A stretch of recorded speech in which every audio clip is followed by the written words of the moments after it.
What up, everybody? Welcome to the Smoking Tire Podcast. This episode is brought to you by Autotempest.com. Autotempest is a brilliant piece of software that searches all the major used car listing sites in the U.S., plus a bunch of the smaller ones too. And then it even lets you compare with results from all of Craigslist, not just the area around you. You see, Autotempest takes that annoying, repetitive task of typing in your exact search requirements over and over and over into a million different car sites, and it brings them together into one place. So you only have to type in all that stuff once. Autotempest does all the actual legwork for you. It's fantastic, and it is no problem at all. Autotempest.com has been a great sponsor of us for many, many years, and we really appreciate their support. So when you're looking for a car, whether you're just browsing around the internet, whether you actually want to buy or whether you actually want to sell, Autotempest.com is there for you. All the cars, one search. We are also brought to you by the Thinkware Dash Cam. The U1000, folks, Thinkware's best and latest dash cam. The U1000 is now finally available, able to capture clear and crisp videos of your drive. The U1000 is the very first 2-channel dash cam in the world to boast a native 4K UHD front and a 2K UHD rear resolution. In addition to its amazing video quality, the U1000 can save you money with its speed and red light camera alerts, or make you a safer driver with lane departure and front collision warnings. With the convenient remote live view and parking impact alert cloud features, you can instantly check on your car or be notified of potential hit and runs. The U1000 and Thinkware's full range of dash cams are available online and in-store at thinkware.com, Best Buy, and Amazon in both the US and Canada. But with coupon code SMOKE20, that's SMOKE20, you will receive 20% off any regular priced Thinkware dash cam. That's SMOKE20, and go to thinkware.com to redeem the coupon at checkout. Code SMOKE20 at thinkware.com, US and Canada only, for that U1000 dash cam.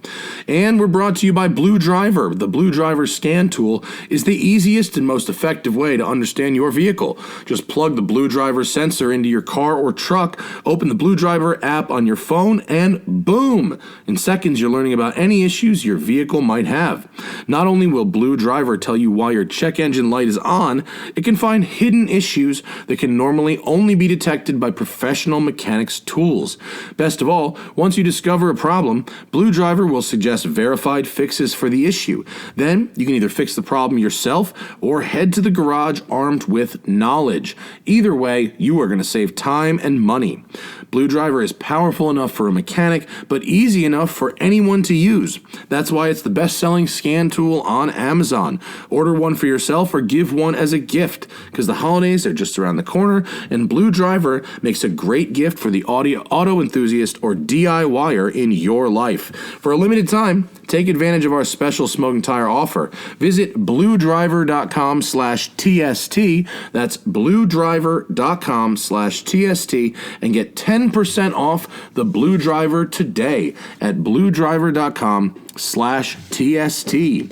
Lastly, we got Race Chip, folks. Race Chip optimizes your forced induction automobile, meaning if you've got a turbocharged car or a supercharged car, chances are the factory has left power on the table. With Race Chip, you can get increases in power and torque of up to 30% with better fuel economy at the other end of it. That's how good computers are, folks. It is designed and made in Germany with tons of testing on the dyno, the track, and the Autobahn for every single Race Chip sold. All your engine protection mechanisms remain active, so there is no modification of the ECU itself and therefore very low risk. It's approved by the German TÜV with up to 5-year warranty and a 30-day money-back guarantee. Go to racechip.us, that's RACECHIP.us, racechip.us, and use code SMOKINGTIRE for 10% off your order. Code SMOKINGTIRE will get 10% off your order at racechip.us. Okay, on this episode of the podcast, we've got automotive journalist Benjamin Preston in studio. He's written for Hagerty, Road and Track, Jalopnik, a lot of people. He's got a very long resume.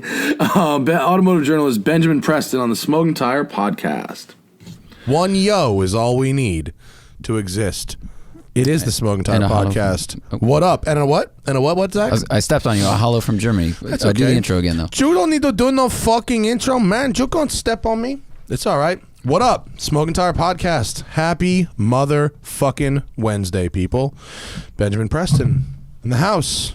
Willkommen. Hello. Willkommen. Wait, bring that microphone a little closer. Like, see how mine is practically a dick in my mouth? Right. You're all Howard Stern. There with we it. go. Right. Okay. We're gonna have better microphones soon. I priced out the Rogan mics. They are expensive. I'll bet. Yeah, these mics will get you from year 2 to year 10 of podcasting. After year 10, once you build a studio, then you go, all right, now I got to suck it up and go from the $40 microphone to the $400 microphone. So what's the $400 microphone look like? Is it one of those cool, like, broadcasting live from ABC? It's the SMB07, Zach? Is that what it's called? Sure, I think it's sure. It doesn't look like one of those, like, not like an old school jazz mic, although that would be cool. Yeah. It's just a black, like, kind of a can mic. But it's in a little, like, it's not. suspended. No, it's not in a suspension housing. I have one of those in there. Yeah. And they're cool if you're not on video. Because they're like fucking up in your business. Yeah, what are the one that Rogan has is what we're going to use. This is kind of obtrusive to me. This thing's right in my face. That's the one he's got. It's I think it's called the SMB07. It is, but you still have to, even with those, you have to sit close to them. Like you watch him and other people, you still have to be like right there. Yeah, but they sound they do sound really fucking good though. It's a really nice microphone. I mean, this thing kind of reminds me of the frozen bananas in Balboa Island. Where you're just like looking at this thing, it's in your face. This is obscene. What am I doing with this thing? You get used to it. Yeah, the other one, the one in the cage, is a little weird when you have other people you're talking to. Gets in the suspend. It's just really big and fucking clunky in front of your face. You need one of those silver ones. We had the Below one too, like the old school Dave Letterman one. Right. We didn't have those, but we had one from Below. It wasn't. It's great for show. Yeah. I went to this dude's house, who's this couple's house in the Valley that does. They got Dave Letterman's set from his show, and they do a little show from their house with the set. It's weird. It's weird, but it's funny. Cool. No, it's really funny. But the guy happens to be really good at lighting. Like, it's lit really good. It's lit like a late night talk show. And I'm like, oh, dude, can I hire you to come to our new studio? Not this. This is Zach. This lighting is here. Great. It's good and soft. IKEA lights and curtains, so it's nice. IKEA everything. Yeah. What's happening? Welcome. Doing the thing. I just need to let you settle. I need you to settle in because the traffic was like stressing you out. Oh God, totally. As I was sitting in the long line from one light to the next, I was kind of thinking like, yo, if I was in New York right now, I would just drive around all these motherfuckers in the left lane or on the sidewalk. Rules. We call that Dubai rules. Yeah. Okay. Yeah. It's the quality of the enforcement of the road rules is like proportional to the, I just feel like people aren't as aggressive here. Maybe everyone's No, they're not. They're on their phone. They're on their phone. Yeah, right. People in LA resign themselves to traffic. They don't see that. They don't accept their active participation as part of traffic, and they don't really understand that they have a responsibility to move up, to like free up the space behind them. You've been to San Francisco? Yeah, it's a fucking nightmare. Even worse. It's a nightmare there too. Yeah, I felt like I was surrounded by heroin addicts when I went through that. Well, that's different. That's a different kind of traffic. That's on the sidewalk. That's human. That's human real. trafficking, and true. it's a whole different thing. Human traffic. It's a different from trafficking. It's New York. The traffic actually has some rhyme and reason to it. Yeah, it goes in the morning and then it goes out. You can rest assured that if the left lane is going too slow, someone's gonna try and dive in on the right. Oh, for sure. Yeah. But here it's like on the freeways, the right lane is often the fast lane because people camp out in the left and makes like it's a fuck. The key to Los Angeles is motorcycles. Yeah, motorcycling is the way. I haven't figured out the key to New York yet because I moved to Long Island. Oh, where in Long Island? Babylon. How's Babylon? It's really nice. Yeah. I mean, on the one hand, it's this nice little village, room for a garage and a bunch of cars and all that. On the other hand, you have to tell people you live on Long Island. yeah, there's that. There's that. And then, you're surrounded on three sides by Guido White Dress Strip Mall hellscape. But, I mean, it's a great place to buy groceries. It is. Yeah, and you can park there. It's really nice. I have always had, as a Westchester guy, like a problem with Long Island. You're required to. It's like you could see it. It's the other side of the water. Like you can see them. It's not at all similar, obviously. No, like the fucking Great Gatsby North Coast, North Shore. But like, something about from Westchester. Getting to Long Island is one of the great nightmares. Oh, it's horrible. Because you've got to basically go to Manhattan and then bounce back out, right? Or go over one of the bridges, which is always a fucking nightmare. So, like, I have such a hatred of Long Island. It's like it's almost like being in another universe from Westchester, which is so close. It's not as different as Jersey, but anyway, that's the whole True. thing. Jersey has a completely different mentality. My mother went to high school at Hastings on Hudson. Uh-huh. And the grandparents lived on Long Island, right near where we live. So she still cringes every time she has to come to our house. Yeah, because that's the kind of thing where if you look at a map, it sort of seems close. Like, it's not that far. It's like a 3-hour transit. It's like coming here from Brentwood, which I just did, and it was a nightmare. Oh no, from Brentwood, it's probably 7 miles. It is. It's 7.5 miles. It took 45 minutes. Yep. Ridiculous. Yeah. Well, I mean, me and my wife have been trying to like do more things, like be more social and go out and like just do more cultural shit. Why would you do that? Well, this is the problem we're running into is because everything we try and do is like in fucking Hollywood or whatever. And, you get in the car and you type it in, even though, I know how to get there, but it's still just about traffic management. So you go 9.6 miles, hour and 18 minutes. And then you just go, this is what Netflix and Amazon are for, L.A. It pretty much is. And also, like, I'm driving this Tesla Model 3, which is the most L.A. car ever. It really helps. It really helps manage this city as best any four-wheeled vehicle could really do. How so? It just, like, so much about it, like, really actually works in this city. Like just the transition, we're so glued to our phones, and in a lot of ways the car behaves in ways that phones behave, and so we're kind of used to that transition. But the electricness nature of it, obviously, you have less vibration and harshness and stuff like that. Sure. And so when you're stopping and going and stopping and going and stopping and going, when I drive any EV, whenever I get to where I'm going, I'm a little more relaxed. I haven't had the drain of the vibrations and harshness of other cars. I feel like the worst vehicles to drive in stop and go traffic are the ones where you have to give it a little throttle to get it to move. Yeah. The really heavy ones, and then you have to slam on the brakes immediately to get the bulk of it to stop. I mean you want to try my 1987 911 with the race clutch in it, and a cam, and and I love this car, what I mean? But it's fucking, to sit in traffic in it is fucking stupid. Yeah. So this is if.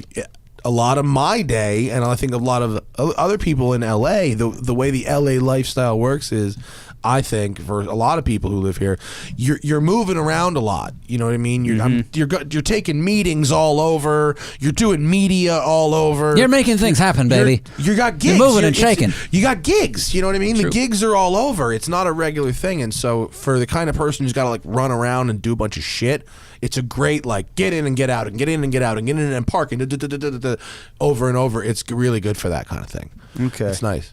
This car, this particular one that I have, this Model 3, it's an actual Tesla press car. Fucking unheard of. An actual Tesla press car. And to their credit, it's the nicest one I've seen in terms of like shit being screwed together, right? Okay. It's pretty good. It's pretty good. I've never driven a Model S or a Model 3. Oh, really? Full disclosure. I've driven the Model X.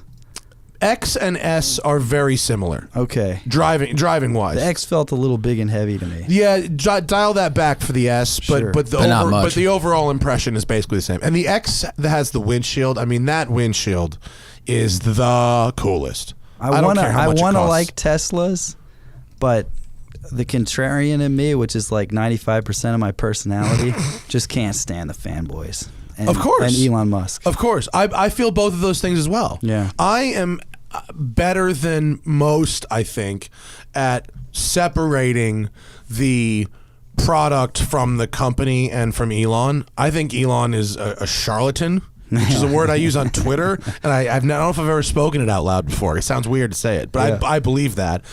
But I also believe that the experience for a certain person, and I happen to be that person, not for everybody, but for me, the experience of owning that car or testing one for a week, it's quite a pleasant thing to live with. It really is. And I still think like an electric motorcycle would be the tits for. Oh, they're the shit, It dude. The people around LA who are really smart, they all ride electric weren't motorcycles. so goddamn expensive. How much? What is a decent electric They're like motorcycle? 8 to 14. It's kind of I expensive. drove Yeah. a Zero. Was it awesome? It was great. It was perfect for the city, and it was kind of like a dual sport kind of thing too. That's I see Zero being but ridden on. yeah, it was like close to 20 grand or something like that. Whoa, that's Well, like that's being a golly yeah, price. that's big Sorry. money. Can't yeah. do that. Yeah. I mean, it's the same thing as a Tesla. Tesla's a really expensive car, and it'll come down and it brings more electric cars to the market. So I'm sure it'll happen with bikes too, because it would be so fun to run around the city and just, all that stuff. I mean, I feel like that has to be kind of a more efficient way for people to get around if they're going to do electrics anyway. I probably would because be. we have limited space. For What I all think this we're stuff. getting towards in LA, and they're starting to pick it up more in Europe, I think, as well, is like, bird scooters and shit. But the bird scooters have tiny little wheels. They suck to ride on the street. They're super dangerous. The sidewalk ones. Right, basically. But they're starting to get to like slightly bigger ones, like almost Vespa-sized ones that have like almost motorcycle wheel size things. So it's much more comfortable with a seat and like short, 20-mile EV range. That seems pretty cool. Have you been to Amsterdam? Yes. I'm asking you this question. Of course you've been to Recently, the Amsterdam. best. Yeah.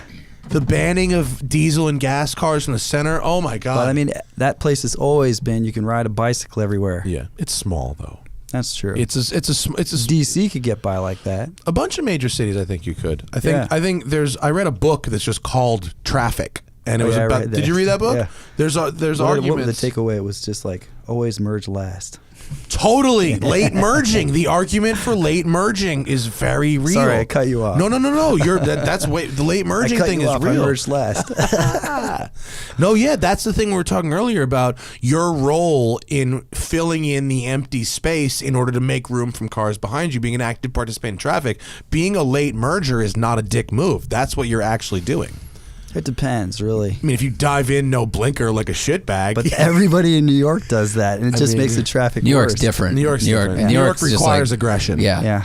If you want to In every if you way. want to drive like a dickbag, though, there is no better car than a Model 3 Oh, for dual motor. sure. Yeah. I mean, because Hey, what about that Bolt? so much is forgiven if you don't make any noise. Yeah, You know what I that's mean? true, yeah, You can that's make a true. total shitbag move, but if you do it silently, people don't really care. If you cut off the bro lifted Silverado, like the 2003 Silverado, Yeah. that guy's going to be like, "Hey, fuck you." You know? We don't see many of those on the First west you side here. signaling. That's an East LA truck. Yeah, for sure. There's not room here for that kind of I shit. saw some in San Pedro the other day. San Pedro, you see it. Yeah, for sure. Because they go directly from Pedro with their toy haulers out to the desert. Yep. They're ski boat and toy hauler people in town. Oh, have you ever hung out on a reservoir lake?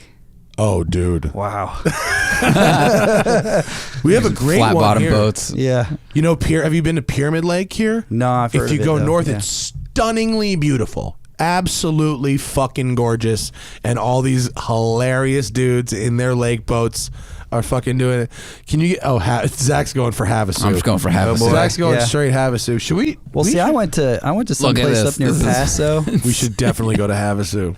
Oh, So geez. crazy. Bro, why are we chartering these yachts in Tahiti when we could be chartering houseboats in Havasu? Because we're 37. Yeah, but we could definitely get a bigger houseboat Well, see, than that's all the those thing. college guys. When I was up in Paso, we went to some reservoir. I don't even remember the name of it. Yeah. But somebody's friends had a boat, and I was like, yeah, sure, I'll go wakeboarding or whatever.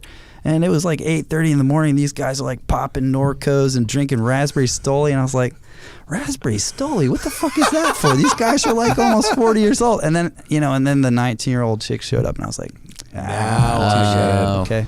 They say that the Raspberry Stoli takes 10 years off. I reckon so. I like those fucking. We should rent a lake boat for a day though. That'd be fun. Wakeboarding is so much fun. Just make super sure fun. So that you fun. get your like little thumb drive full of like 50-cent hits and stuff, because you're gonna need that. Or whatever they listen to now. I don't know. They don't listen to that. think it's 50 We Cent. listen to Years that. ago. I think it's Ariana Grande or something. Okay, whatever. Yeah, I think. and like I'm old. mumble rap, Mumble rap. like Oh, Lil yeah, Wayne right, with right. even more coding. Yeah, my wife works for Complex, so she's always like, "Oh my God, this guy such and such showed up today." I'm like, "Yeah, I don't know what you're talking about." That is. Yeah. Well, that's because you have articles like why you should save an inline six Mustang. Like, you are definitely not the person who knows who like. I suppose not. I do have an inline six Chevrolet. Which one? It's a '65 Malibu sedan. nice. Naturally, I only buy grandpa cars. Is it worked out? Yeah, sure, they're great. They have 4 doors. You can pile a bunch of people in there. That's cool. I like that. Yeah. 65 Malibu sedan with a 6. Mhm. Is it decent? Yeah, it's fine. It's a really smooth motor. Gets decent fuel economy. Oh and all wow. that. Oh, Is man, that- they were so little back then. It looks It's really kind of cool. small actually. Yeah. It's Is it on the smaller It's not a side? huge car, but the interior is pretty roomy. That's because it's made of nothing. Yeah, exactly. Yeah. It's a complete death trap. Yeah. It's got no side impact protection. Oh man. It's only got the 2 outboard seat belts in the front. The steering like it, column is though. just like a pole. and Humans you in the get back your don't chest. get hurt. They are absolved from the laws of physics. Well, they're thrown from the vehicle for their own safety. Yeah, through the fucking windshield. Yeah. That's great. I got That's rear-ended cool. What in other that car. grandpa cars have you been through? I have a 74 Oldsmobile Omega sedan. I did some work to that one though. I put a 383 stroker and Oh, I know This this is the car. most car chase car. Yeah, I know what this car is. It's I've like never, a 70s movie. I didn't know It's it was called exactly an like Omega. that, yeah. What a fucking Oh, great this is looking probably car. this is your article. Is this your car? Yeah, that's it. Oh, hell yeah. That's a great look. It's That a great run car. good? Now that car is on the small side. When it's got a child safety seat in the back, it gets kind of tight. I had my whole family in there, parents and everything like that. That's awesome. Baby. I picked up my I like baby the- from I the like the white hospital in letters. that car. Some parents would not be about that. I like that you are. And it's got 383, which is a good time. But this, Oh, really? this That just one's kinda looks quick, huh? It just looks like what every cop either used to chase someone in a movie or chased in a movie. It's definitely kind of like a 7-Ups kind of deal. Yeah, Yeah, that's lovely. that's a good car chase movie. Yeah, all right, cool. So you have those two right now? I do. Nice. When I have- people see those in your driveway and then knock on your door, do you think they expect you? Well, it's usually like, bro, I used to have one of those back in the 80s. This is awesome. And I'm like, thanks, dude. Yeah, it's like nobody really cares. I always have these lame cars. Like I have an 87 Subaru station wagon, a 4-wheel drive. It's a great car. It's got no power. It's really fun to drive. Nobody gives it any love ever. it's Except the boxy one, right? Yeah, it's Oh, totally boxy. Except this one time. Oh, yeah. I I love stopped for, these. I stopped for a Slurpee at 7-Eleven this summer because, of course, the air conditioning doesn't work and I need something cold to drink. And this brand new Subaru Forester pulled up next to it, same color and everything, white. And this lady steps out. She was a lesbian, and she was like, "Sweet classic car, man." I was like, "Fuck yeah, someone likes it. This is great." That you have a target audience for this when you go to sell it. Absolutely. These are so My- ugly. my They aunt seem, had one I'm of sure these they're other durable. things. I but- love it. It took me a long time to warm up to that body style. I never liked them. What body style would you? Look at the wheels. It's not a body Are those style. wheels? Right. Is that a quilted It's like if a lattice? child learned That to is. draw on one of those 80s computer drawing programs. Like an etch a sketch Yeah, where all you can do is exactly. straight Mhm. lines. Yep. Yeah, definitely. Homer couldn't have done it better himself. But That's great. I got that car originally because I was a journalist It's at a an very alt journalist weekly, car. and I had no money. And this car satisfied all things. Yeah, It's you a look like a pickup truck. you It's look- a car. It's a this. It's a that. It looks like a journalist would drive it in a Matthew McConaughey movie. Yeah, but he's doing a story on like embezzlement in public schools or something like that. This is very Aaron Brockovich. I drove that car down to Mexico a bunch of times for stories, and I drove it down to the desert. I was doing some stories about water supply. By the time you got there, the water was gone because the car's so slow. Yeah, what's the horsepower? Like 85 when it was new. Yeah. So you're ringing it out to 5,000 every time you shift. Wow.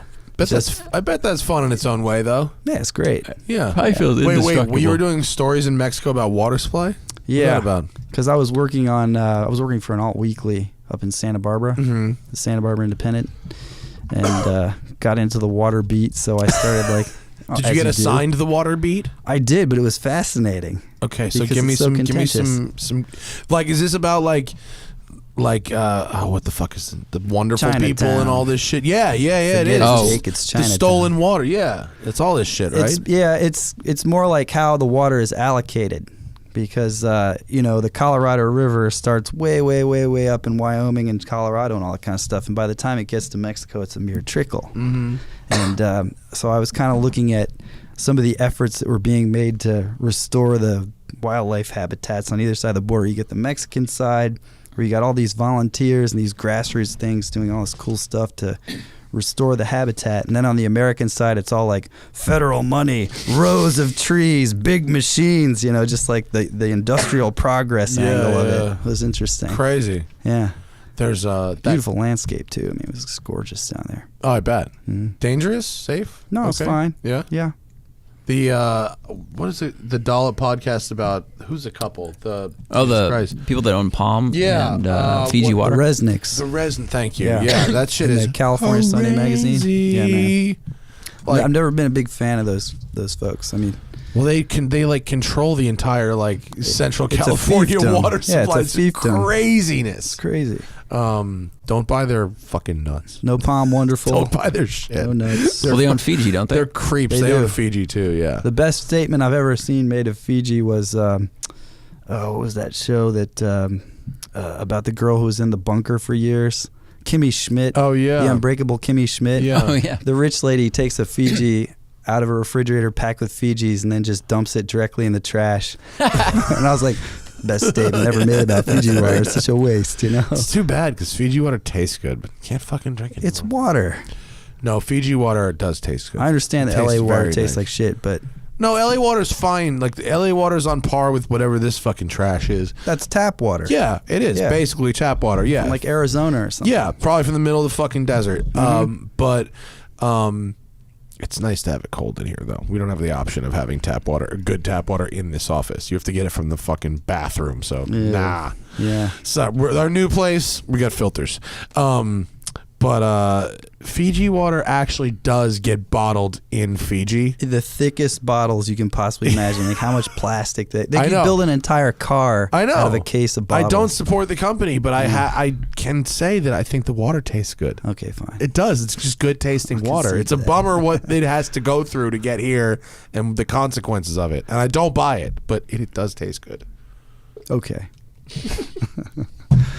There was I don't know. I guess I'm not ideologically consistent by saying it tastes I agree. I don't buy it either for those reasons, Conflict but it does diamonds taste good. are real sparkly. What do you want me to say? They shouldn't. They're not good, but they're shiny as fuck. I don't know. right. I don't have any. I don't know. But you do have a refrigerator full of Fiji, right? And conflict diamonds. Okay. No, I have a refrigerator full of trash that I paid $3 a 24-pack for, and Deftones IPA. Consumer Reports just did a big thing on that bottled water. That most of it comes from the tap. Yeah, well, You're have you seen the basically paying them. documentary Tapped? No, but I've heard. Yeah, It's gonna tell you the same thing. It's all a scam. It's all fucking garbage, and I'm a bad person for taking part in it here. But it it's horrible. That documentary is fucking crazy. Recommend. So I like the airports now have you can have the hydro filling station. So I just bring my hydro flask in empty, and then you just fill it up there for free. And I always forget. I do feel that. like such a dick because I forget and I have to dump it in the trash can, and then I think about the poor bastard who's got to haul that bag away. Well, that's true. I mean, you can also, I think you could dump the water out. You can and keep dump the bottle water if you and wanted keep to. the bottle. I do dump the water. Oh, yeah. Oh, you think about the guy who I has to dump haul it in the wet bag, yeah, in the yeah. garbage bag, and I'm like, oh, dude. Yeah, I mean, you're okay there. I've been that guy before, just not that particular The job. take out the trash guy. Yeah, definitely. Yeah. And like Pet Boys or everywhere? No, I was working at a Chinese restaurant when I was 15. Nice. The bags get a rip in them. Oh, geez, and then just the juice. Yeah. Oh, fucking hell. That water, that juice could taste delicious if it was just from that night, I bet. Nah, it was usually like what going is on soup? like 2 What or is 3 soup days. really? There, yeah. Is Like a hot kitchen, 2 or 3 days old. That's It was different. bad. Yeah. Absolutely disgusting. And you only have one work uniform, so you gotta like kind of live with the smell for a few days. Yikes. So cars. Yeah. Cars. How was your trip with the road and track folks? Oh, what performance car of the year? looked like fun. It was really cool. Have you ever done one of those big group tests with like any of them? It was my first time doing it, and it was a really interesting process. Zach was there too for part of it. Everyone was saying like how amazingly like well organized it was. It seemed chill. Like it was actually pretty chill and well organized. Apparently in the past it had been kind of a shit show, but we didn't break anything, which was great. I think we only got 2 flats. The Lexus got a flat, and I think the Lotus got a flat. But the cars were almost all really good. The Veloster N1, which I guess some people are not happy about. That makes me really happy, honestly. Yeah. I guess I'm some kind of like automotive communist or something, but it's like the car of the people. You know what? Like it's pretty fucking fast, and for the money you're paying, it's really fast. Was it a manual or was it? Okay, it's manual. cool. And look, in the rules of the competition, and Zach, can you scroll down? Can you on that and just go the bold right there, just right in that paragraph at the bottom. These are the rules. So, outright speed and numbers are part of the package, but they don't determine the winner. Where'd you go? Beyond sheer pace, the car has to bring emotion to the table. McLaren wasn't the fastest. The Lambo was. Oh, okay, right. It was very close, though. Car must embrace track duty while still being enjoyable on the road. Technology has to be used in service of the driver, not just in added speed. And then lastly, we have to ask ourselves, would any other manufacturer build it? Does it feel uniquely of its story and brand with its personality all its own? So those were the rules. So the Supra was an automatic rule out. But even outside of those rules, if you just went on like, did we enjoy driving them, the Supra would have been out pretty quick too. Okay. Like the Supra when I drove, did you driven one? I haven't driven it yet. I drove one like by itself at the launch, and it was like, okay, yeah, all right, I get it, not so bad, fine. Driving it back to back with the M2, it's like, oh, bro. Like, this is the same car. Like, this is so the same. It's like, this is really close to the same car. And the M2 is way better at the thing that they're doing here. And then they found 28 badges on it, BMW badges, without undoing a screw, which is pretty egregious. So it didn't make it, and the M2 didn't make it either. I have a video coming out with the M2. It was a little disappointing. It's fine. Again, like the Supra on its own, it was fine. In context of all this other great stuff, it kind of fell apart. But the Hyundai, like, yeah, it wasn't the fastest on the track, but like on the street, like one of the fast drivers in the group driving the Hyundai was easily just as fast as one of the medium guys in like the McLaren. You know what I mean? Like, the road speed of the Hyundai was really, really fast, and like it was really practical, and everyone had a great time driving it. What did it top out at? Top speed? Yeah, I don't know.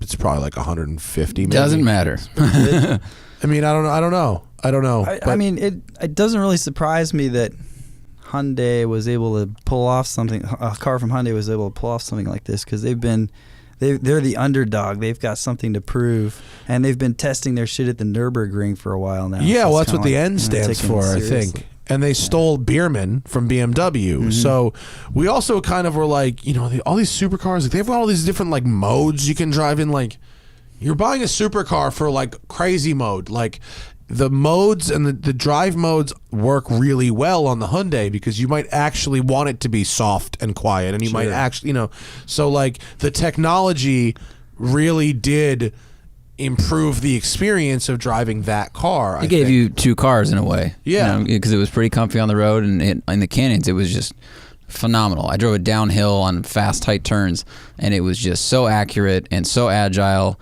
And every time I thought I was going to run out of grip, I didn't. Yeah. And the Tons of ergonomics were front end. good. Front end grip was ridiculous. The power band is really nice. They look nice too. I Yeah. mean, Pretty cool. We don't looking. get the i30, which is a bummer. The i30 is the 4-door version of this 3-door vehicle. yeah, that would be great for me. 'Cause, That would be good. You know, I got the astronaut seat to carry around. Yeah, but it like when we actually did the voting, so you know, there were some people that were kind of trying to say, well, in your video you were like so excited to drive the Corvette and then not as excited to drive the Veloster. Like, well, yeah.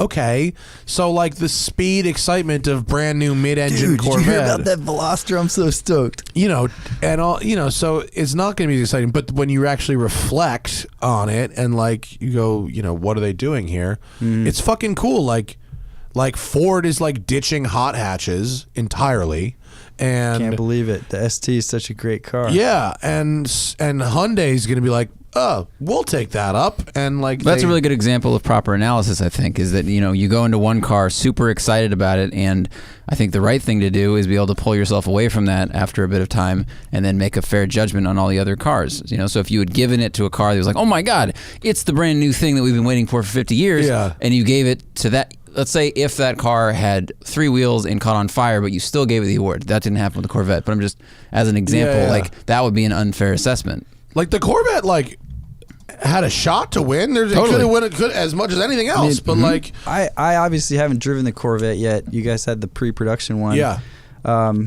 But I was fully prepared for disappointment because it's General Motors. Yeah, no, it's not disappointing. No, that's It's great. pretty good. I'm happy to hear it. Yeah, it's pretty good. But I was prepared for that because I was like, Yeah. GM's trying to do something different. They're probably going to half-ass it and fuck it all up, you know, because that's what GM does. Yeah, usually. they that's a totally I don't think they accurate do that. assessment of GM. Not with performance cars, really. I think No, the not with performance the- cars not are with- always like pretty strong. Yeah, as far but as they've been driver's doing the cars same go. shit since the 50s. I What, mean, you're front talking engine about rear-wheel like, drive? yeah, front engine rear drive, kind of same layout, same seat set, same everything. Even the look is the same as back in the 60s.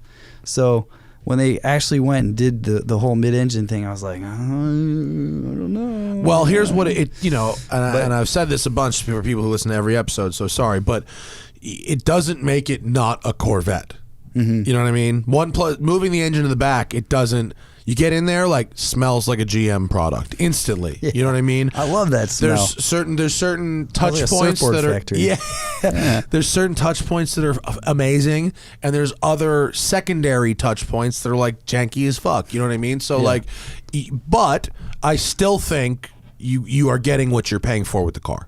And someone Probably more. who when the you fuck compare was it in to here all last the other week, Zach? stuff. Who drove the newer car? That Carlos Lago was in here, and he drove one that was a little newer than the one I drove, and he said the updated tune on the gearbox was pretty nice and it was good. So it seems pretty promising, the Vet, but like a bunch of people on Road and Track staff were really turned off by the lack of a manual. They're like, if you're gonna take our manual away, this gearbox this dual clutch better be amazing. Well, whose box was it?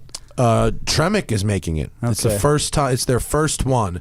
They're also making the one in the GT500, and it's not the same box, which is interesting. Tremec's making 2 new dual clutches right now. Interesting. And they'll, considering what I've heard about the Mustang one, I think they'll probably get this one sorted. So, but I wonder why wanted they to be didn't the go best. for something from ZF or whatever, you know, because they make know. everybody's. I do know. I think someone told me that who was handling this orange car that I was driving, that they had a really tough time finding a manufacturer that would make them a dual clutch that would hold the torque that they wanted. Not this one, They're but used whatever. to Revy stuff that's. Yeah, right. Yeah, you know, sure. so the next one, like they're gonna have a version that's like 800 horsepower for sure. So they need the gearbox that'll hold that. Yeah. and I think that was the issue. But it was cool. It could have won, but but I think It did a lot really well. we did end up Did. finishing 3rd or 4th. I think four in the over. I think in the ranking it actually finished 4th. But it was fast. slightly faster than the 911S around the racetrack. So go back to the lap times there. That was the G's. Oh, that was G's. Where was lap times? I think they were there. Go back down to the racetrack. Top left corner of the racetrack image. Is that lap times? Oh, it is. I'm yeah. bad. So the fastest was the Huracan Evo, 120 even, and then the McLaren 600 LT was half a second behind? Yeah, 120.42. And then the Vet was third, 2 seconds behind that. I can't, because I can you read The Vet ran a read it. 122.83. So it was just under 3 seconds behind the Lamborghini Evo. And then the 911 Carrera S ran a 123.08. So, 2.25 behind the Vet. And Wait, 2.225, right? Is it 2 seconds faster? No, 2 tenths faster. 2 tenths. 2 tenths yeah, faster. the Vet was 2 tenths faster than the Porsche, and the Porsche pretty was good. 8 tenths faster than the GTR Nismo, et cetera, et cetera. Yeah. I liked that description of the transition from the McLaren to the Evo as being like skin and bone to pixels, Yeah, and that it was kind of very made good. me think of BMW's transition over the years, and also it's been a few years since I've driven a 911 or Cayman or anything, but the difference between the two cars was the 911 just didn't seem as accessible to a driver as the Cayman did. The Cayman felt like a regular 911. Like and forgiving. I don't love 911s. I do. It's I'm okay, sure though. you do. I'm sure you do. They're great cars. Yeah. Yeah. But I like Caymans too. I just drove the Boxer Spider, which is the fucking dopest shit ever. Yeah. I'm super about it. They're awesome. Yeah, but the new 911 is incredibly forgiving. Mm-hmm. They've really dialed out a lot of the weirdness about 911s, and which does take some of their character They're away. just so big. They have gotten It big. was big. Yeah. They are big, yeah. That's On what a I liked about racetrack, the you Cayman. notice It it was less. that just felt like more classic. It's the right size. Yeah. Size is important. That's another reason I like this Model 3. It's a really good size. Sure. And it's got a super low cowl, which is really Oh, the nice. front visibility Oh, is amazing. So It's good. like a mid-engine car. You pull up behind someone at a light, and you can see where their tires touch the ground. Wow. It's awesome. What else? Was there anything else? What else? Anything in P Cody that needed talking about? If you want to know about P Cody, get in the super chat. We'll be over there in a minute, and I'll take your P Cody questions. Even if you're fucking mad at us for our answer, I understand if that's not your answer. I got a fucking text from Lieberman and Jethro. Group texted me like 10 minutes after the story goes up. Just a picture of them like this. like literally taunting and laughing at us. And we had the discussion. Were you there, Zach? When we had the discussion, when we chose this car, when we finished, we're sitting around a dining table for 3 hours talking about it. We finished, we chose the car, okay. And then Camisa was like, if this were Motor Trend, it would have been 911 McLaren, Corvette. You know what I mean? Like, he's like, not shitting, not in a negative way, but just to the philosophies of the staff. You know what I mean? And he was right. It was like best driver's car was the 911, the same one we had, the yellow one. and so it was just, it's like they're rewarding, okay, the best driver's car got it. And our test was really about what direction do we want the industry to lean into a bit. And so retaining affordable, fun hatchbacks that have the kind of adjustment you normally get from premium sedans and supercars is a good direction for car enthusiasm, and that's why we ended up where we ended up. And this car is going to help introduce younger people to cars because they can afford it earlier and be interested in driving. Because if everything that wins all the time, I mean, it's based on merit, but if it was always 6-figure cars, then if someone's looking at it and they're 8 years old or they're 16 years old, they're like, well, there's nothing really good unless I make $1 million. So maybe I'll just find a different hobby. I mean, stuff like this was more what appealed to me when I was a kid. I just looked at like whatever the redneck around the corner was driving, like the Monte Carlo SS or the Fox Body Mustang. Fox Body FTW. Yeah, I'm gonna give me some of that, boy. When I'm 17. No, this thing is great, and it's $30K. It's like it's a lot of fun for $30K. A lot of fun, a lot of space, usable space. I mean, this is definitely the high dollar cars always grab your eye, and they got me interested in cars, of course. But then you start looking at how do I get a taste of what those deliver. So if all the reviews of really high dollar cars are the steering's really good and the handling's really good, you go, okay, that's something I want in a car. It's like when you're young, and then you see a review on one of these or something like this, and you're seeing those same attributes being praised, and you're like, oh, that's how I can get a taste of what that driving experience is. without spending $100 grand. Plus another dimension to that, I think, is that at some point, this is a nice, simple car, and it's going to be a used car for someone who can actually like touch it for cash. Yeah. Like just some regular ass person who just wants to go. Decent chance of still working, Yeah. although it has adaptive shocks, so we'll see on that. But it should be okay. But it's, you know, we want to keep the manual transmission alive, especially for affordable cars. We understand the supercars have fucking left the building for that one. Yeah. But also, like, okay, the McLaren, like, yeah, it's amazing. It's $260,000. Like, it should be amazing. You're getting what you're paying for, but it's not shocking, and it's not actually the best car McLaren makes. The 720 is. And, like, Huracan, extremely fast. The video, I'm fucking mobbing on the track in the Huracan. The front end and grip is crazy, but it was a little digital. The whole experience is a little digitized. Can you explain? Can you kind of describe what it is to be like digitized? So, like, it's the steering feels awfully disconnected from, like, the front wheels. Like, they're doing exactly what you're telling them to do. They're very sharp. There's a crazy amount of front grip, but the force is extremely constant no matter what you're doing. It's like, it's just you know? Yeah, well, it's like there's a switch in there, or, you know, like a dimmer switch, and there's other cars that do this too, because a lot of them have electronic steering for one. And as you turn the wheel, the rack speed is right, the accuracy is right. You know, you're not going to have to cross over your hands for anything except like turning around in a parking lot. Yeah. But if you feel the car going over a bump, like in your ass through the seat, you go, why didn't I feel that in my fingers? Yeah. You know? Or like if you touch paint on one side and you don't feel that smoother, slipperier surface through the steering wheel, then you go, okay, I'm not feeling all of the ground. I'm not getting all the information. And there are cars that do give you that information. The McLaren, the Lotus, Vora 400 or Vora GT, the Hyundai actually did a good job the with that. 911. The Hyundai has electric steering, doesn't it?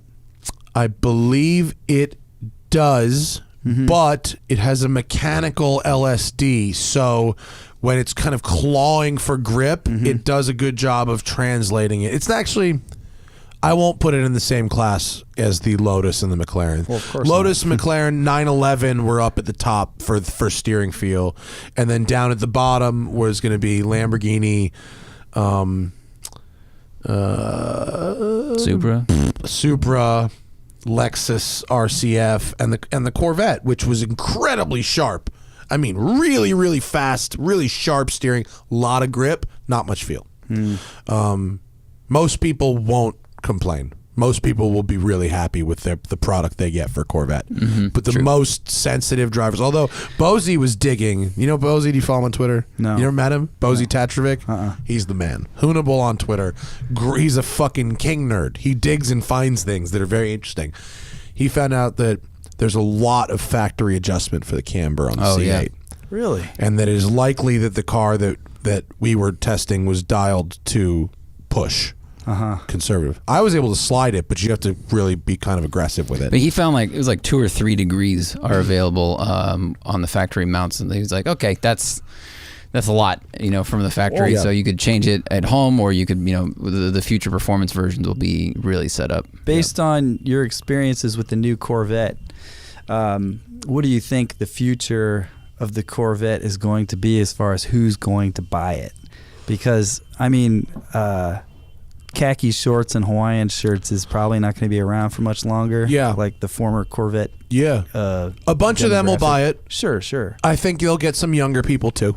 I really do. Do you think that it will It's pretty cool lure looking. anyone away from Italian and... No. No, okay. There's a huge not price many. difference. I mean, they may also get one. I know some folks who've got a bunch of cars and will also get one. As a joke, right? No, I'm I just mean, kidding. I know some rich folks who have big collections and plan to get one. They're interested in it. They think it's going to be cool. Yeah. You know, but as far as here's where the difference is really going to be. It's in the tactile. It's in those very tight panel gaps. You know, curves are very expensive. Angles are kind of cheap. You know, and it's when you really start getting up close, it is a Corvette, so it's of Corvette quality. It's not built by people who are good at building real luxury products. It's a factory car. It's a fucking Corvette. But that's why it's, it won't compete against Italian cars because Italian cars cost Right. three to five times more money. Well, that's the point. Right. I don't think they're going to take people Right. out of those cars. That's the core. They're going to sell a bunch of them. I just really hope that they're able to attract younger buyers. They will. It's going to do what Corvette always does, which is democratize whatever's going on in Europe. Mm-hmm. You know what I mean? It did it in the 50s. It did it did every decade. Whatever the trend was in Europe, Corvette managed to democratize that until 10, 12 years ago when everyone just went mid-engine. And now they're finally catching up, and it's a fucking mid-engine car. It drives like a mid-engine car. It's pretty great in a lot of ways. It's best in class of, not best in class, best in test. Anything of all the cars we had, the best ride by a noticeable margin. Well, I'm looking forward to driving it. I've driven the front engine one. I got to take one of the last of the front engine ones on a trip on Route 66, and I was like, which one was it? It was the Grand Sport. Yeah, manual. That's the best one. That's the best one. Sticky car. I think it's better for the track. I think that the regular Corvette's better for the highway because of the tram lining. Yeah, wide tires. So the new one, it has less of a problem there because when you move the engine in the back, you don't need as much tire in the front, so it doesn't do it quite as much. Plus, I feel like it took maybe some of the aero stuff. Might have taken about 10 miles an hour off the top end. Yeah, I mean the GS car is like pretty hardcore. It's a track car, it's their RS. So, but it's amazing. Nice car though. The GS was the one. It was great. Yeah, and it's not too much power where it gets fucking out of hand. No, the ZR1 was like Jesus Christ. It was like, all right, guys. Well, we're calling the game here. When you're getting to those parts of the country where you're on, even interstate that's at high altitudes, you kind of need that supercharger. Dude, it's a Texas car. Yeah, it is. It's a Texas car for sure. Well, as I was driving it, I was just kind of like, wow, this is great. I've always would have liked to do this when I was a kid, and I realized that I was that 40-year-old guy in a Corvette. Yes, you were reliving an imaginary time. Yeah, it's okay though. Embrace it. Yeah, there's nothing wrong with being 40 in a Corvette. Hell That's no, a good age to be in a Corvette. I had a great time. Yeah, no, I like young people in Corvettes, and Corvettes I think can be really cool if in the right way. I think this new Corvette, right set of wheels on it, is going to make it. Mm-hmm. I have the factory wheel designs that I've seen. I haven't loved yet, but like HRE is on the case, and there'll be some awesome wheels. It's funny how when you're in the middle of the country, because I drove a Corvette across the country in 2015. Mm-hmm. And when you're in the middle, everyone's like, "Oh man, that's a sweet car." And then as soon as you get here, they don't really care anymore. Whatever. I think there's an appreciation for Corvettes here. It's sure there is. In a different way. More money. There's more people and more money here. Yeah, but it doesn't even I drive Ferrari press cars and shit around here. It takes a lot for someone to actually stop you to the point where they care. We're pretty desensitized around here. Mm-hmm. I see multiple exotic cars every single day, like at least 5 or 6 every single day. I saw a McLaren, and I didn't see a Lambo. I saw a McLaren and a Ferrari just this morning. Yeah, they're around. I mean, people drive them here like just as cars. Because you can. Yeah, that's the best part about these modern exotics is they can deal with traffic and shit. People drive Bentley Continentals in New York. It's a nice car. Comfortable. Comfortable. Height adjustable air suspension for the potholes. I saw a Flying Spur here 2 days ago. They're delightful. They're cool. Yeah. I still remember James May. He's like, this will go 204 miles an hour. I was like, I like that. I don't know why. 4-door that does 200, never get to that speed. I just like it. You should go over on like Auto Tempest and just see what like an 07 or 08 Flying Spur is going for, because there is some value there. There's some possible value to be seen. For the rest of y'all listeners, if you're with us live, get in the super chat if you want to talk about things. Are you sticking around for Auto Show? Is that why you're here, the whole deal? No. Just cruising through? Yeah. Nice. Good for you. I used to live here in Southern California, and I like to make my pilgrimages every once in a while, and It's just in time for it to get shitty on the east side. You got to come in. I mean, I'd chill. rather come in February, but the timing worked out this time. Yeah. I was like, yeah. It's a good time to get out of the east though. It is. What else are you doing when you're here? I'm going to go cool my heels in Ojai for a little bit and go up to Santa Barbara. I used to live in Santa Barbara.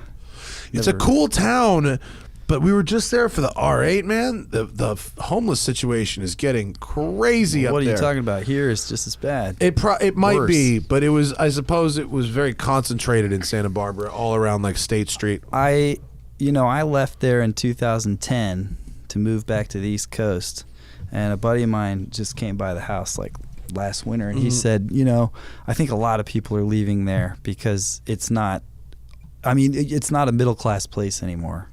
It's weird. Oh, definitely not. Yeah, it's very expensive. I mean, people still have to work there. Yeah. But nobody can afford to live there. Mm-hmm. And that contributes to the whole traffic on the 101. On the 101, thing. yeah, It's which horrible. was a disaster. Well, it became like the Malibu, a second Malibu. It was like a lot of really wealthy celebrities and stuff that lived in LA would have a second house there. I remember Oprah, like, it was a big deal that she bought a huge house there, but there were others before her. And it's a gorgeous place. And it's right by the ocean, and it's not that big, and it has a school and all that stuff. Like, it was an attractive place to go. The public schools aren't that great there. No, and UCSB is like Party Town USA. It's a decent school. It's It just is. like it's better for grad students. It's good for went if to you- Brooks. Yeah, Brooks, Yeah. which is also there. Are you That's ready to gone. see Brooks is gone. some Bentleys? Yeah, what do you got for 200 mile an hour? I mean, basically Flying 40 to Spurs. 50 grand. Nice. But let's say you don't have 40 grand. No, What do you mean? I don't. How what do I important is like need? the color of your car to you? Not. I need. Not? I'm. You're I all was about gonna the get it. inside, I was right? gonna get it wrapped in chrome anyway. Perfect. I have the car for you. Okay. What do you got? Hell yeah. Oh yeah, dude. I'd It's drive it half just like yellow that. cab, half Bentley Flying Spur. Bro, you I think I like- don't want to drive a yellow jacket at 200 miles an hour? Yeah, the roof and hood are yellow. The sides of the car are black, but then the side skirts and front lip are also yellow, except this looks like it was scraped. You can ask my wife. I like any car that people won't know I'm not an NBA player until I get out of the car. I want to Amazing. disappoint valets Yeah, yeah, wherever I totally. go. Wow, can we get an interior shot? Do we have it? What color is the You interior? say it's custom. Oh God, please! Is that paint? Is that a wrap? That's paint. I don't know. And this won't open. It You won't open more the photos. Oh, well. Oh wait, There we go. It just won't expand. Oh them. man, it's pretty. Oh, the engine's clean. The interior's just gray. Interior's just regular. Okay. Wait, there's hope. How much is this thing? See, I would take that to an 35? upholstery shop. 35 grand, Right? bro. $35,000. For Great an value. 08 Bentley with 30,000 miles, and it's not even a full wrap. Like all you had to do is wrap the yellow part black, Assuming it's not paint, but yes, right? So if I Yeah, sold but if it's all my paint- cars, 30K. that's crazy. It's a That really is nice, really it's crazy. a really nice Bentley for 30K. The interior photos look really good. Interior looks great. Quilted leather. Look how clean this button. They detailed it beforehand. Of course, but that's fine. Good. Detail it. No The damage driver's reported? seat looks in pretty good shape. I don't know. I feel like it needs some crushed floor somewhere. Color really matters in used Bentleys, man. That's fucking It was bad. last serviced a year and a half ago. That's fucking great, dude. We should buy this. No. I mean, yes, I agree, but also it's a terrible idea. Yeah, once you get done with the $1,000,000 Lexus, or Oh my whatever, It's done. It's done. Remember It's how the done. $1 You million got rid of Lexus it? cost way more money to fix and repair than you ever expected? Yeah. What the fuck are you thinking? Do we get Have this? you gotten rid of the $1,000,000 Lexus? Yeah, you know who I gave it to was Freddie Hernandez, Okay. Tavarish. Down. Yeah. Yeah, he's gonna restore it actually. Oh boy, But I hit a million miles with it. did you? Yeah. Oh, cool. We did back in like April. Okay. Yeah, it was Wow. awesome.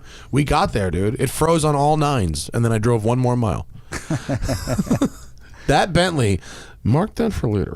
I'll save that tab. Send that to Hannah. You can get them in normal colors for 40 to 50 grand, which is still an awesome amount of Bro, car. I'm a- sure the a- maintenance is just atrocious. A wrap is 2,500. Oh my god. The maintenance on them is not that bad if they are cared for, but there are a couple items like brakes. Like the brakes are enormous on those and crazy expensive. Like if you need coil packs, you need to get 12. You know, like that kind of stuff. God, it would be so fun though. There's a couple gnarly major services for it, but It'd be fun though How many if you miles had did that one have on it? 31,000. 31,000. That's like really good. Yeah, that should last for a while. I mean, you don't have to change a clutch or anything. So No, it's it's an like auto. whatever. Yeah. It's a ZF 6-speed auto. Okay, that should Yeah. last a good long time. Yeah. That 45K, buy it now. This is a really fun thing to do, though. If That's you an if LA you have car. like if you have 150 grand that you're willing to blow on cars and cash, but you just buy this for like 40 and have something interesting, fast, unique, and it doesn't cost 150. Like in Tim Enthusiast Garage, he does that a lot. Yeah, That's you a buy cool that, thing. and then you buy a vintage Italian car for another 50, and then you're there. Boom. That would be a How many good miles daily are on this driver, one? that car. Amazing one. Yeah, especially here. I have a lot of I've driven Flying Spurs a lot. 74,000 on this car. Yeah, look, so you just get one the ugly color for the fucking half the miles. Yeah, that's true. for And 10 get it Gs wrapped. less And get it wrapped. Oh my god. Bro, that car's gonna be gone the day after this podcast airs. Somebody should buy that I Spur. kind of like it. Who's how selling it? is, Deluxe honestly. Motors, spelled with an X. DELUX. What zip code is it? It's in Inglewood. It's in Inglewood. Oh my god. Oh, no it's way. Like, it's Do like you 10 think minutes it's from right here. around the Do you corner? think that's Big Bird Mafia? I forgot about. Oh, that's who we bought Big the Bird Lexus is where I from? bought the Mercedes from. I bought Mercedes. a Mercedes from a guy named Big Bird Mafia. Wow. Was this a Craigslist acquisition? Oh yeah. Okay. Oh yeah. It was a S600. It was nice. Let's go to the audience. Do we have anything? Does someone in the audience want that fucking Bentley? Let's see. Who got the Ooh, Low Strife says, what tips would you give a tourist to drive the Nürburgring? I've done hundreds of laps in sims. Curious on your take of first time tourist in Verharten. Have you ever driven Nürburgring? I've never driven the Nürburgring. You haven't? Never been to Germany. Oh, you must do both of those things. Yeah. Germany's a lovely place, I've and the driven Nürburgring's the- awesome. I've driven the Circuita, the Piccola Circuita della Madonnina. Where's that? It's Sicily. Oh, that sounds awesome. Yeah, it's the Targa Florio thing. Oh, well, that sounds gangster as fuck. Yeah. What did you drive that in? Some shit rental car, of course. Nice. Like a Fiat Panda, probably. Perfect. I rented an Alfa Giulietta in Italy. It was a piece of shit. Yeah. What tips would you give a tourist? Okay, so RSR Nürburg, those are my homies, Ron Simmons and his people. They have great rental race cars, and they have a great intro. Here's how you drive the Nürburgring, not literally the nuts and bolts of it. You pull into the area here, you put your ticket in, shows you how to do it. So I would go rent a car from them and take their little intro thing, and they make it very easy. And you literally, once you're there, you can shut your brain off and just think about driving. And also, I would certainly not drive your first laps how you drove in a sim. I would drive it like you'd drive a canyon road and kind of just drive what you can see the first few Yeah, when I drive you in had the any sim, I drive mishaps? like I'm 2 beers in and getting blown. So Have you had any mishaps on the Nürburgring? No, I haven't. But I have been mid lap when a downpour happened, and it almost instantly turned into fucking ice skating. It was looks like crazy a scary track. It is. I've seen some videos of Yeah. kind of normalish cars getting into some shit. Well, Yeah. they have. I was with Lee Keene yesterday for a thing, and he was explaining curbing at different tracks. And one of the reasons that the crashes at the Nürburgring are so bad is because the curbs are super tall. He's like, there's only 3 places in the entire course that you want to use the curbing for apexes because they're so tall. If you go over one and then try to cross back, your wheel's gonna catch, and then it's all over. That's just gonna That shred must things be and what I crack saw wheels. because I saw some really gnarly kind of roll. I was like, oh god. Yeah, there's people have some. If you catch an edge on one, you can just. Because I'm like the kind of guy where if I crashed my car at a track, I'd be in some trouble. Damn, dude, I just lost a lot of money. If you've crashed at the Nürburgring, you have to pay for the track too. Oh dear. Yeah, they make you pay for the guardrails and the grass and stuff. It's fucked up. Jeez. I mean, it's not. It is what it is. But yeah, Well, it's the reasonable, Nürburgring's but- a bad place to fuck up. So they don't have a really nice insurance policy for visitors. Well, so You must if you be go careful. if you go to RSR Nürburg, you can buy an insurance policy with your rental. So does the insurance policy cover track damage? Yeah, and the car Oh, it covers a bunch of shit. Yeah. So you can drive on this like you're on the sim. You can, yeah, dude. Get your Go on a credit blaze card of out. glory. Have at Yeah. it. I mean, that's the other. You could also ignore my advice. Get your credit card out and have fucking at it. That too. People do that, and sometimes they crash and have to write a big fucking check. Ellis says, "Oh, what is my superpower?" They talked about in the P. Cody article. I don't know. If I had to guess, I would say something cooking related, right? Maybe they mentioned. What did you that at the cook top. for them? I cooked multiple meals. I cooked, I think, 3 meals for everybody. if I'm like the new guy or like not good at things, like when we went racing at AER, like I can't work on a car, so like I was the cook, and like I can do that. Like that's the thing I can do. So I cooked for everybody. I think that's what they mean. Maybe the superpower was buying the exact right amount of food every time. That's impressive. Like I bought the exact right amount of food, and I can also like time recipes. Maybe that's that. I'm not sure what Bowman meant by that. I'll ask him later, but it's probably food related. Michael Ross says, what are the topics of the first articles you wrote and were paid for? Do you remember? They were probably something having to do with water quality. Seriously. Yeah. Yeah. Did you want to be an automotive journalist first, or did you want to write about whatever and fall into it? Well, when I was doing all kinds of shit blue collar jobs in my 20s, just because I was, I don't know, didn't know what I wanted to do, and was just kind of floating from one thing to the other. I used to get Peterson's 4-wheel and off-road. And I was like, God damn, man, I'd love to write me some articles about some big old trucks, boy. I lived in Virginia Beach. I had a giant GMC 4x4. Nice. I had like redone it all in my... Can we read your articles I pulled up in that voice? Because that would be something. I did grow up in Virginia, so yeah, I mean, it's like... yeah, I mean, that was kind of like, oh, yeah, that'd be cool. But then I ended up getting a job at the local paper, and you go to city council meetings and all that kind of stuff. And it sounds boring, and it is boring. Really boring. But it's also fascinating because all these crazy motherfuckers show up to city council meetings. There's like the resident crazies that always show up and say weird shit. Like the water district meetings, there'd be this guy with a ponytail and a bald spot who drove a 911 to the meetings, and he was like just a retired litigator, and he was just red in the face all the time. He's got like fuck you, no fuck you. I mean, it got gnarly in there over a water district, and I think that guy died of a heart attack or something, and everyone was like, good riddance, because he was such a dick. Yeah, it was crazy. Wow. Okay, my first I can't remember the first articles I wrote, because I started with video, and at some point I always liked writing, and so at some point I was like, I can parlay this into some writing.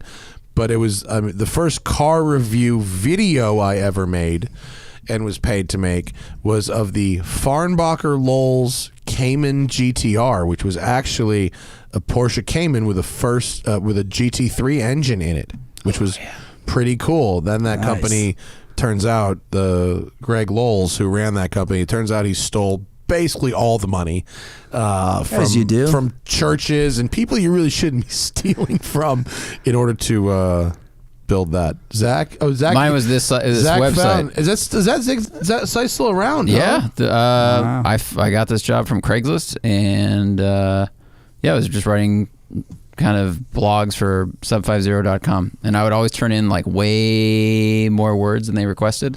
What? They're really pivoting to yachts. Look, go down. They're how to buy your first yacht. The best yachts of 2019. Out of curiosity, what are the best yachts of 2019? Well, I mean, if you don't know, this isn't really the article for you. If you know, you know. This one looks sick.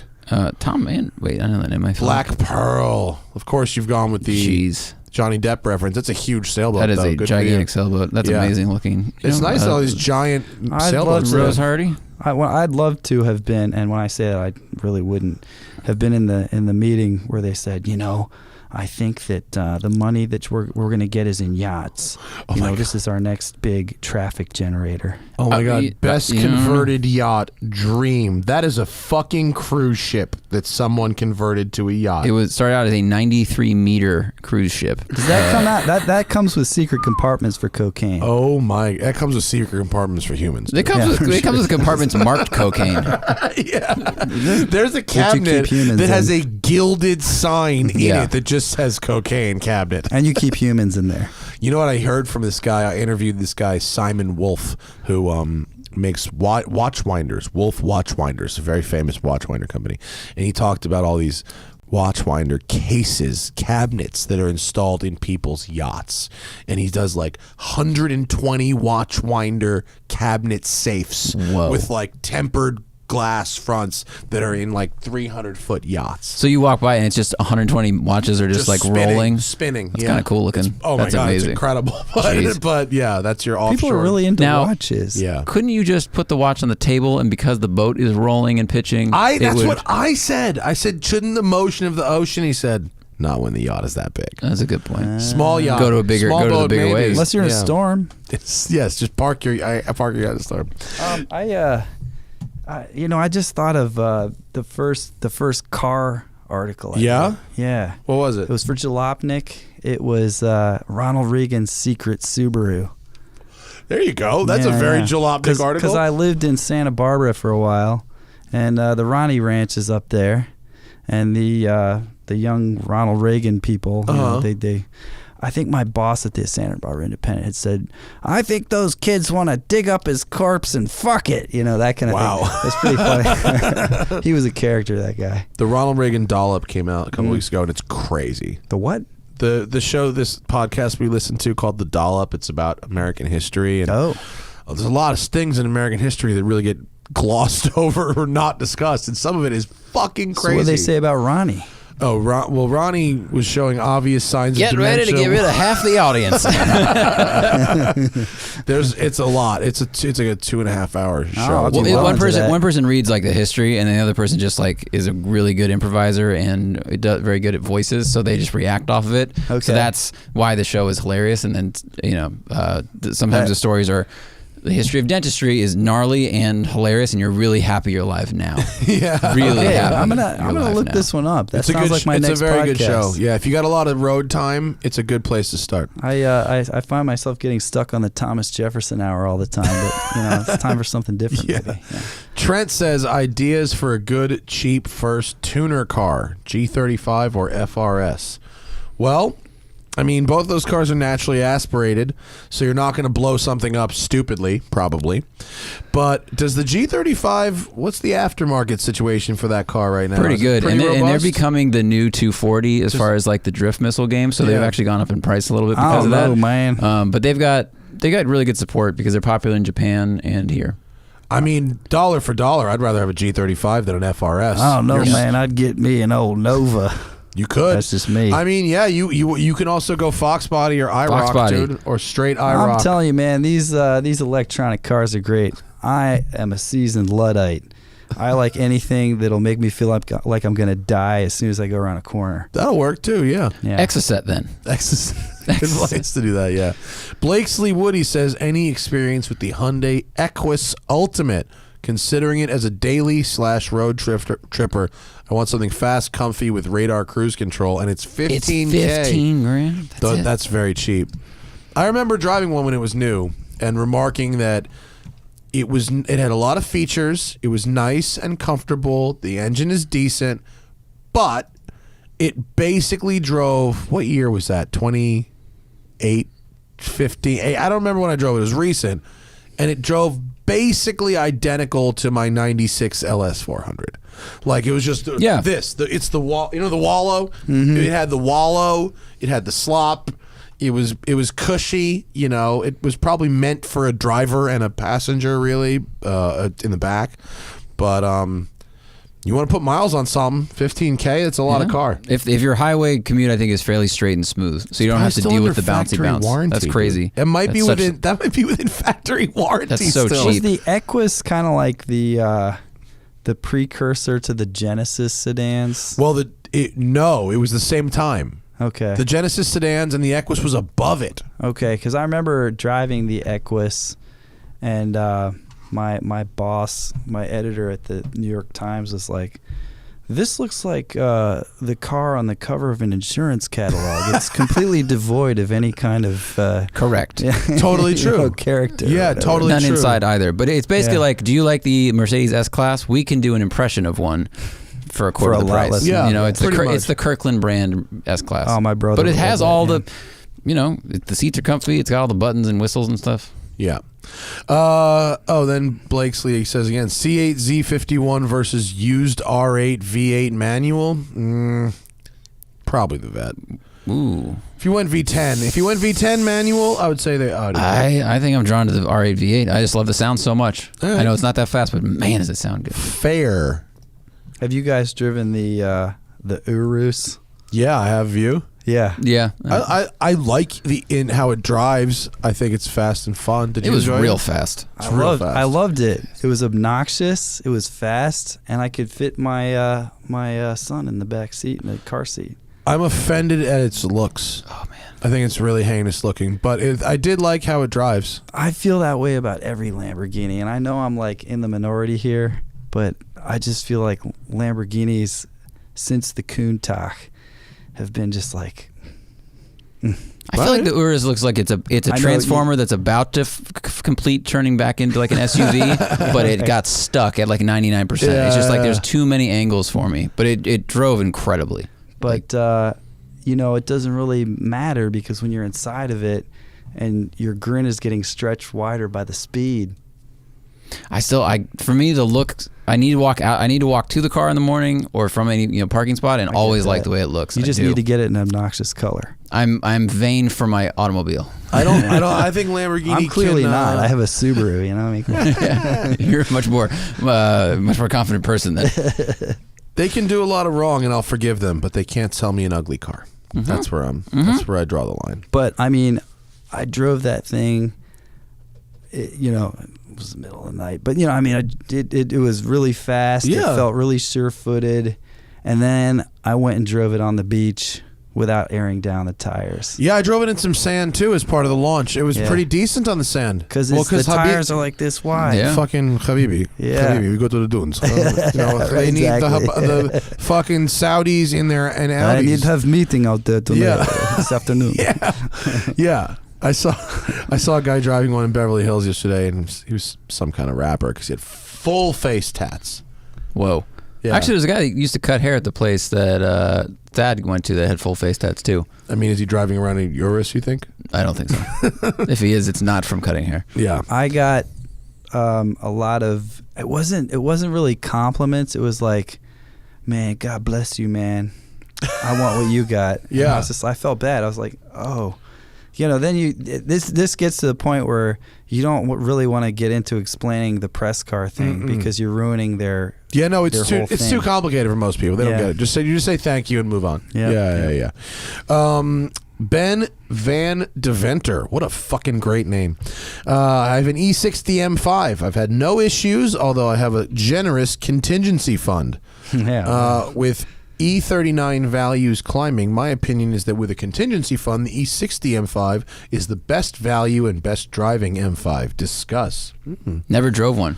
No? Me neither. No. They're pretty cool. The stick ones are the jam. That was the first car I ever went 200 miles an hour in. It's a legit 200 mile an hour car all day. Easy. How is the handling ultimate BMW driving machine? Like, how's that whole thing going in there? Not as well-rounded and nice as the E39, but still pretty good. And the engine is a fucking manic, crazy thing. When they work right, if they're not tired and really set up the way they should be, they're pretty nice to drive. Like, they're pretty sweet. I would personally prefer an E39. I just think it's a little lighter, a little tighter, smaller. I'm scared of those cars because you have to be a goddamn computer programmer to fix them. I mean, I fix all my own stuff, so it's like, that's not for you at all. No, probably not. No, that's not for you at all. And those V10s burn a crazy amount of oil. They burn a lot of fucking oil. But you know what? Best value for an M car, if you get a good one, with a contingency fund is the asterisk, but yes. And it's a good one because if you went down to like E34, and today, if you've driven anything modern today, it might feel too slow, even though it's a very good driver's car, but this will feel fast. Yeah. It will stay relevant. When did they make the switch to the variable cam timing? Oh, that's for the E39. Okay. Yes, of 2000. Yeah. That's when they get gnarls. And one thing I've sort of wondered about is, did they get into reliability issues at that point, or is it still pretty?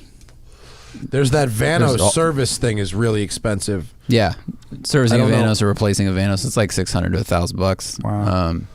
I mean, it's complicated stuff, and they also like on the E46s, there's a thing where there's these teeth that are your cam gear, and they go into another disc, and I don't know what it's called. People are yelling It's at me like on the a internet. But it turns, and that's what basically adjusts Right. the cam profile as you go through the rev range. And the teeth are kind of weak from the factory, and also the gaps in which they go are too big. So the teeth can like vibrate and eventually shear off and grenade your engine or at least your Vanos. And there's parts you can buy to replace them, which are not cheap at all. There's a hardened disc they sold for a while. It was $1,000 just for this tiny part. It's probably pressed onto the shaft too. Yeah, I think it fit. And there's another person makes one that just fits tighter. So that's a small part, but you can have a big problem. I mean, it's complicated stuff. That's why things like the LS are so great. From watching, that reminds me. Wait, I'm wearing my shirt. We should promote. We have a new shirt. It says, hang on, I'm do a little dance. I just pulled out my headphones too. It says, simplify and add LS. I like that. That's for sale right now. I need to take that advice. Store. I'm until the 17th. Oh, that's great. And I feel like I'm off the air because my headphones are unplugged, but I think that's probably not true. There it is. It is a nice shirt. It's so true. I drove a first gen CTSV last week, and I was like, this engine. I know, and I was a person saying I'm really sick of LS swaps, but they just make sense. They just make fucking sense. A buddy of mine took an Escalade powertrain and put it in a '69 Suburban. Fantastic. Cool. Everything around is awesome. Love it. It's so great. Cool. It still sounded like a ratty old truck. Of course. I love it. It's reliable. That's rad. Yeah. I got a good question from Ryukachu. Any tips for dealing with boomer sellers of classics? No. Lots of 3 blurry picture listings. Walk one the other way. They want all of your money. Yeah. I mean, you can play on their rules. Have you had to pay for end of life care? Dude, come on, walk away. Yeah, I mean, you can not play the game, and you can buy cars on Bring a Trailer or wherever else that people who present cars well do it, or you can indulge yourself and make an adventure out of it. go look at. Here's what you do. I'll say, you gotta show up in person. That sucks, but when you see the car in person, it might be pretty good. You gotta have cash. You got cash in hand.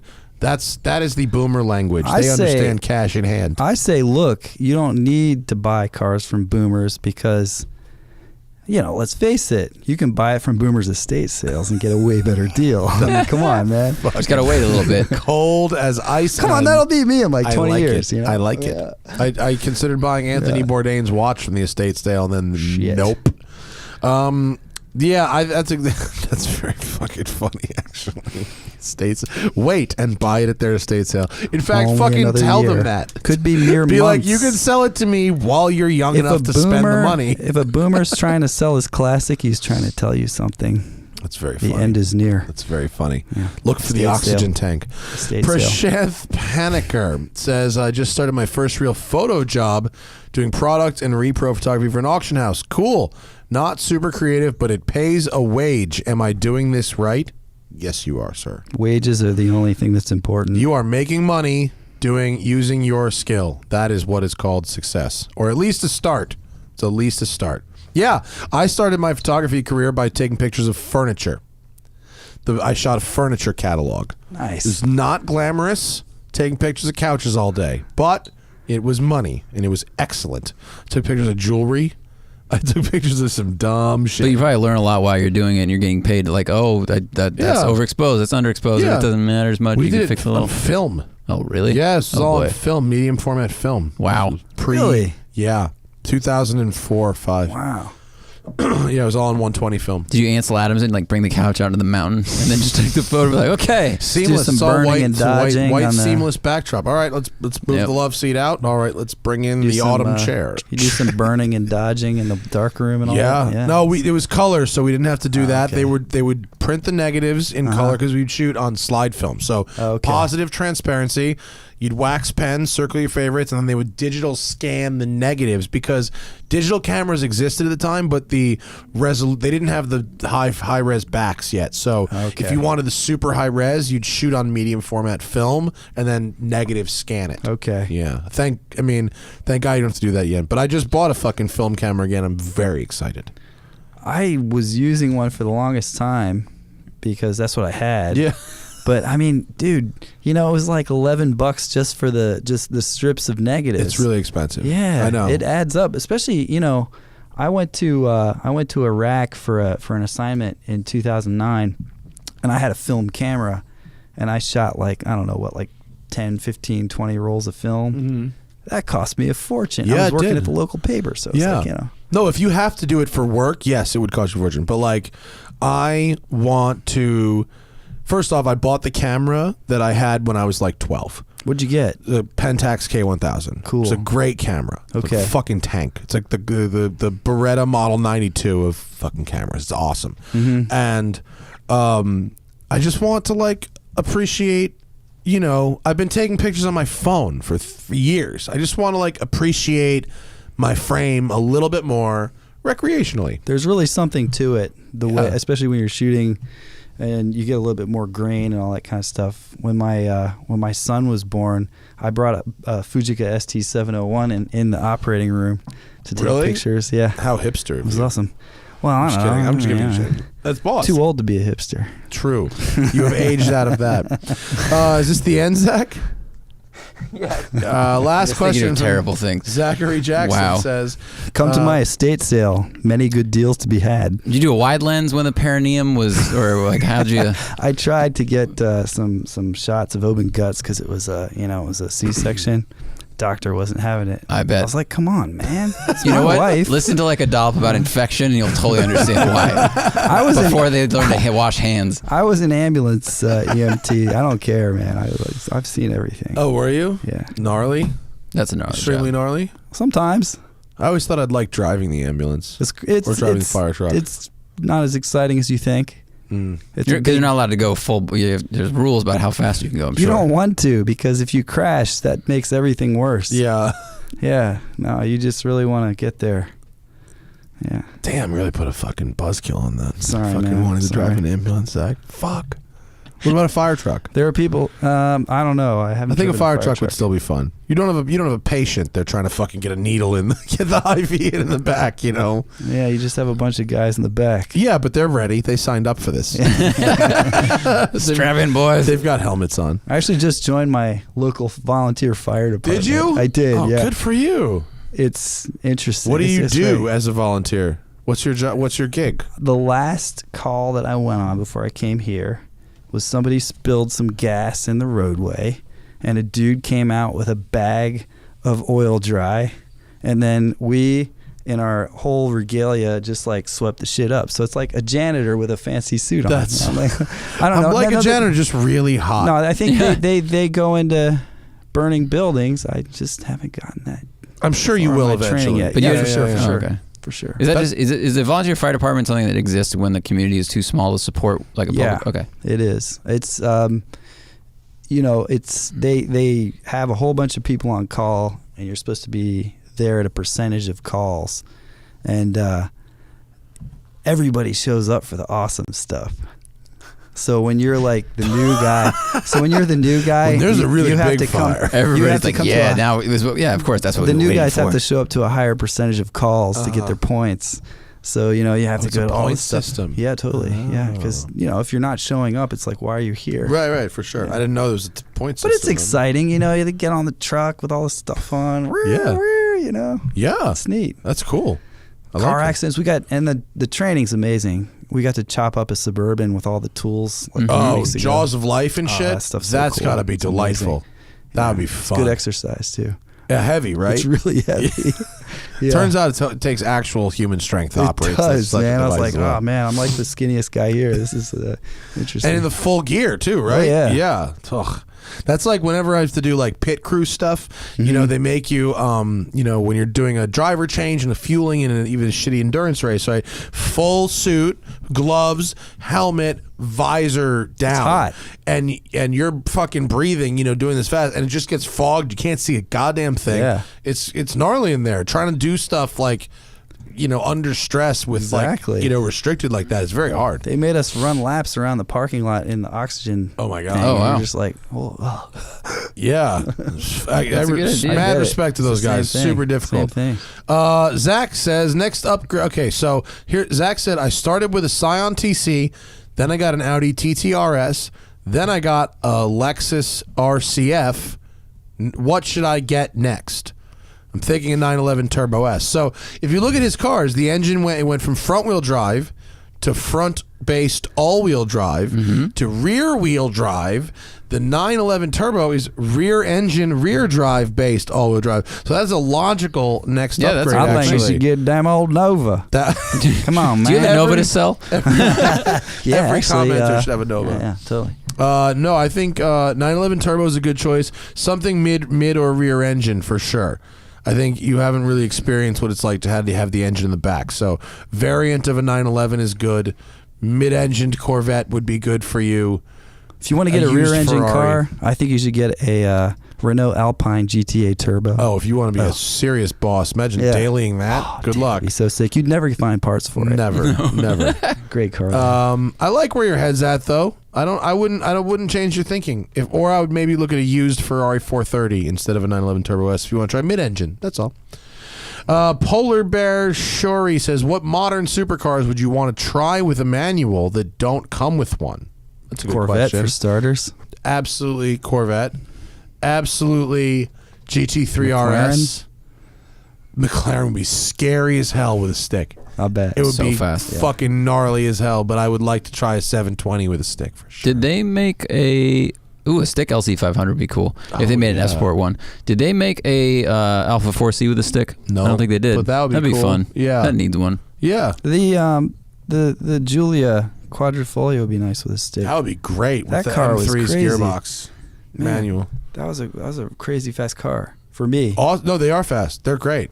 And well, they're great to drive. You couldn't give me one. No, Yeah. too unreliable. Yeah, they're sketch. Oh, so much fun. I really to don't drive, like the though. interior of those cars either. I Who don't. cares? They're so fast. They are fast. And they're gorgeous. Yeah. Great looking cars. Yeah. fast and look good. It looks like what a Honda would look like if it looked great. What a What? Honda would look like if it I don't know. looked It's got the great. same kind of like schlubby family car proportions, but it's beautiful somehow.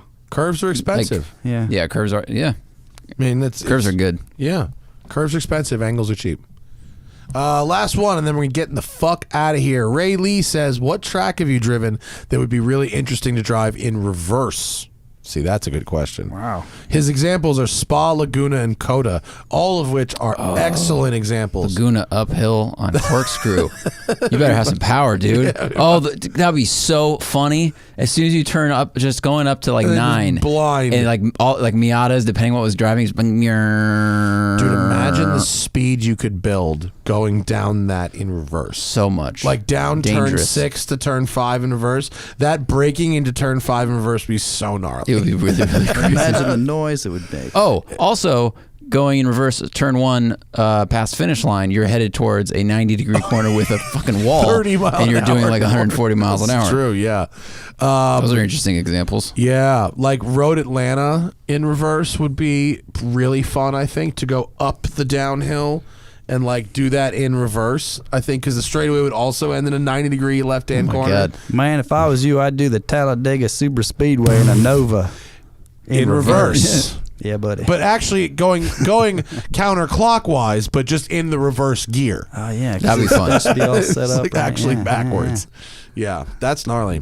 All right, Ben Preston, thanks for coming in, brother. yeah. Thanks for having me. Appreciate it.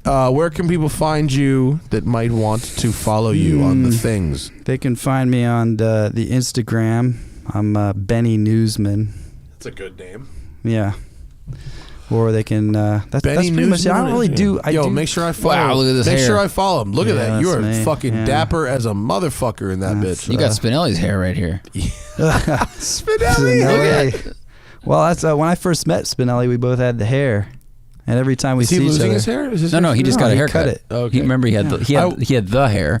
Oh yeah. No, well, I it's started to Spinelli. lose the hair here, and I was like, it's time For? to cut it. Oh yeah. Well, 'cause you were- long yeah. hair with the thing. Because you was saw the it- guy with the ponytail with the bald spot, I and you're saw like, I don't that want to be dude. that guy. I saw that dude. That's why he's I so saw him in bad. front of a liquor store in Prospect Heights, and I was like, nope. The long That's not hair me. with the spot here we call the Glenn Danzig. Yeah. Carried that one. He had a mustache. This guy, the guy. the dude I saw at the liquor store, and I was like, I had one too. I was like, yeah, it's time. It's It time. is the time. There's what's that awesome fucking show on Netflix? The Comiskey Method. I haven't watched it. The Michael Douglas, Alan Arkin show? No, I think it's called the Kaminsky Method, and they're like old school LA buddies. It's a pretty funny show, but Paul Reiser is in it in like a fat suit and No makeup way. with like a bald cap but a ponytail. Like he's got that donut of hair with a ponytail. It's amazing. That's awesome. Paul Reiser is fucking funny. So Benny Newsman on Instagram. So you can also find me on. You can see me in Car and Driver sometimes. Hagerty. What's your main one right now? My main one. Hagerty? Yeah. You're just bouncing around mostly. Yeah. I'm a complete freelancer. I like it. Yeah. I like it. Well, enjoy Ojai, sir. Yeah. Do we have a show this week, Zach? We have a show Friday afternoon. Zach and I, crew show, Friday afternoon, probably SEMA wrap-up, I imagine, right? We'll do some SEMA shit, you and I. That's going to be Friday at like 1:30 or 2 in the afternoon. Benny Newsman on Instagram, Benjamin Preston. Thank you very much, sir. Smoking Tire Podcast is powered by Shout Engine. Get your own damn podcast at shoutengine.com. It's easy. All you need is a microphone, a connection to the internet, and ideally, something to say. Grab our shirt on Blip Shift through November 17th. Good night.